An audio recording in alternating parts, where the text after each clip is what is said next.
አርዕስተ ዜና ከጎንደር መተማ ያለውን መንገድ በሴራ ዘጉት አካላት ቅማንት ላይ ዘመቻ ለማድረግ ውስጥ ለውስጥ እየቀሰቀሱ መሆናቸው ተሰማም። በሌላ በኩል የአማራ ጽንፈኛ ባለስልጣናት የቅማንትን ህዝብ ለመበቀል አስበው የዘጉት የጎንደር መተማ መንገድ ከፍተኛ ሀገራዊ ኪሳራ እያስከተለ መሆኑ ተገልጿል። ይህንን በዝርዝር የምንመለከተው ይሆናል።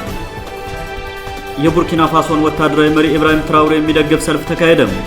ሰላም ጤና ይስጥልን ውድ አድማጭ ተመልካቾቻችን፣ በመከታተል ላይ የምትገኙት ጃኖ ቅማንት ሚዲያ ነው። አርዕስቶችን በማስቀደም የሰዓቱን ዜናዎቻችን ጀምረናል። ወደ ዝርዝሩ እናልፋለን። አብራችሁን ቆዩ።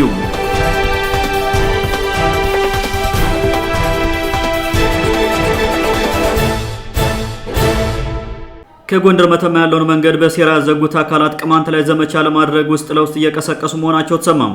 ጥሪው እየተላለፈ ያለው ሻሽጌ የተባለ ቀበሌን ማዕከል በማድረግ ነው ያሉት የሌንጫ ቅማንቶች ቅማንትን ከመተማና ቋራ ማጥፋት አለብን በሚል ዘመቻው እንዲጠራ አድርገዋል ብለዋል።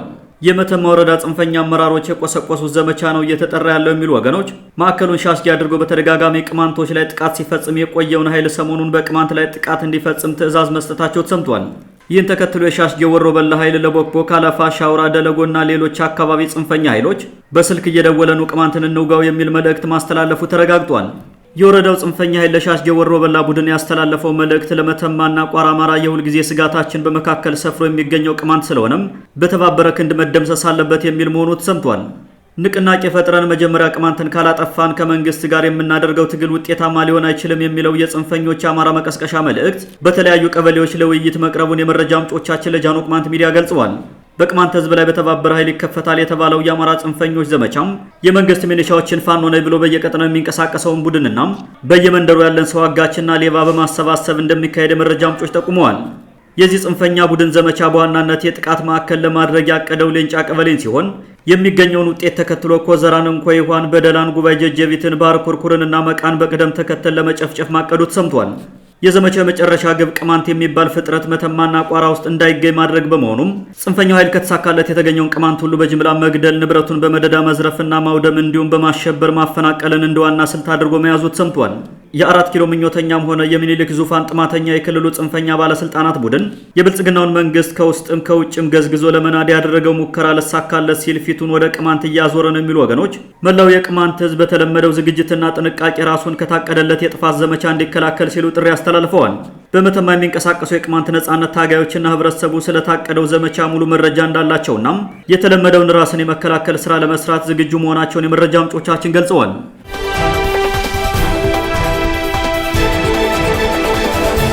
የአማራ ጽንፈኛ ባለስልጣናት የቅማንትን ህዝብ ለመበቀል አስበው የዘጉት የጎንደር መተማ መንገድ ከፍተኛ ሀገራዊ ኪሳራ እያስከተለ መሆኑ ተገለጸ።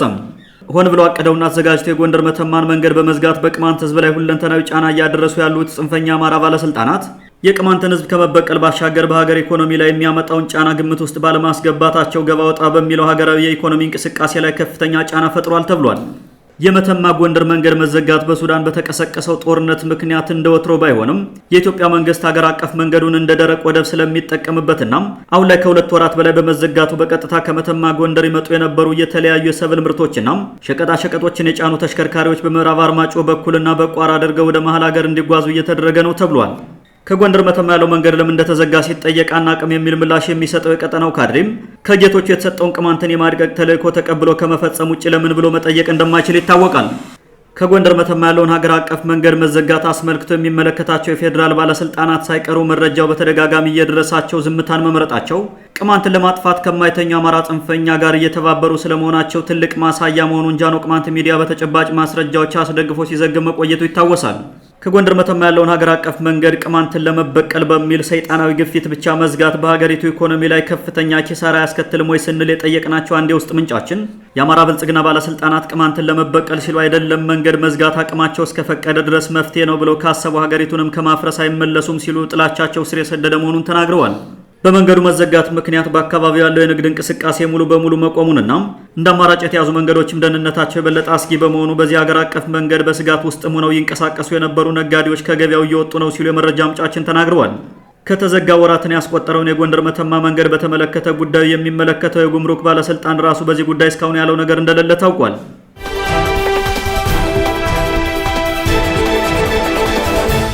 የቡርኪና ፋሶን ወታደራዊ መሪ ኢብራሂም ትራውሬ የሚደግፍ ሰልፍ ተካሄደ።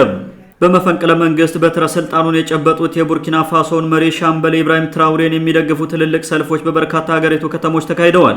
በወጣት ቡርኪና ፋሶውያን ዘንድ ትልቅ ተወዳጅነትና ድጋፍ ያላቸው ሻምበል ትራውሬም ለውጥን በማይፈልጉ ዜጎችና በምዕራባውያን ትብብር ተደጋጋሚ የግድያ ሙከራዎች እየተደረጉባቸው እንደሆነ ይነገራል። በሀገሪቱ ስር ነቀል የፖለቲካ፣ የምጣኔ ሀብት፣ የማህበራዊና አስተሳሰብ ለውጦችን ወጥነው ዓለምን ያስደነቀ ስራ እየሰሩ የሚገኙት ሻምበል ኢብራሂም ትራውሬ ከምዕራባውያን ጋር ወደ ለየለት ቅራኔ መግባታቸው ተሰምቷል። ኢብራሂም ትራውሬ የወሰዱት ዘርፈ ብዙ ለውጥ ክፉኛ ያሳመማት የሀገሪቱ ቅኝ ገዢ የነበረችው የፈረንሳይ መሪዎች በመሪው ላይ ልዩ ልዩ የግድያ ሙከራዎችን እስከ ማድረግ የዘለቀ ሴራ እየሰራች ነው ተብሏል። የቡርኪና ፋሶ ፕሬዝዳንት ትራውሬ ከምዕራባውያን ጋር ለገጠሙት ግብ አዋጭ ነው ያሉትን ግንኙነት ከራሽያ ጋር መጀመራቸውም ተሰምቷል። ሻምበል ኢብራሂም ትራውሬ ቡርኪና ፋሶን ዜጎች በፈለጉትና ለዜጎች በመጠቀም መንገድ ለመገንባት በሚል ከምዕራባውያንና ከምዕራብ አፍሪካ የኢኮኖሚ ትብብር የነበራትን ግንኙነት አቋርጠው በምትኩ የሳህል ሀገራት ትብብርን መመስረታቸው አይዘነጋም። የሀገሪቱ ሀብት የዜጎቿ እንጂ የምዕራባውያን ኢምፔሪያሊስቶች አይደለም የሚሉት ትራውሬም ትላንት ባደረጉት ንግግር ሰላም ወዳድ ዜጎች ላሏቸው ቡርኪና ፋሶውያንና በዓለም ላይ ላሉ የፓን አፍሪካን ደጋፊዎች ሀገር ያላትን ከኢምፔሪያሊስቶችና ድህረ ቅኝ ግዛት ኃይሎች ነጻ የመውጣት ራዕይ በመደገፋቸው አመሰግናለሁ ሲሉ አድናቆታቸውን ገልጸዋል። ኢብራሂም ትራውሬ ከቡርኪና ፋሶ ነጻነት ባሻገር በተባበረ ትግል አፍሪካን ከምዕራባውያን ካፒታሊስት በዝባዦች ነጻ የማውጣት ምኞት እንዳላቸውን በተደጋጋሚ ይገልጻሉ። ይህን የኢብራሂም ትራውሬን ራዕይ የሚደግፉ ዜጎች ዛሬ በሀገሪቱ የተለያዩ ከተሞች የምዕራባውያንን ዘረኝነት የሚቃወሙና ፕሬዝዳንቱን የሚደግፉ መፈክሮችን ይዘው ደማቅ ሰልፍ አካሂደዋል። በ2022 በተካሄደ መፈንቅለ መንግስት ወደ ስልጣን የመጡትን ሻምበል ኢብራሂም ትራውሬን በመደገፍ ዛሬ በሀገሪቱ ዋና ከተማ ዋጋዱጉ ለድጋፍ ሰልፍ የወጡ ዜጎች የራሽያን ባንዲራ ሲያውለበልቡም ተስተውለዋል። የዛሬው ሰልፍ የተጠራው የአሜሪካው ጄኔራል ላንኮላንጊ ትራውሬ የሀገሪቱን ወርቅ ለግል ጥቅማቸው ለማዋል ስልት ነድፈው እየሰሩ ነው በማለት ያቀረቡትን ውንጀላ በመቃወም ነው ተብሏል። ከሰላማዊ ሰልፈኞች መካከል ድምጻቸውን ለሚዲያ ያሰሙ ጥቂት ሰልፈኞች የአሜሪካው ጄኔራል የውሸት ክስ ዛሬ ላይ ሊጎዳን አይችልም፣ አሁን የኢምፔሪያሊስቶችን ሴራ በሚገባው ቀኗል ሲሉ ተናግረዋል።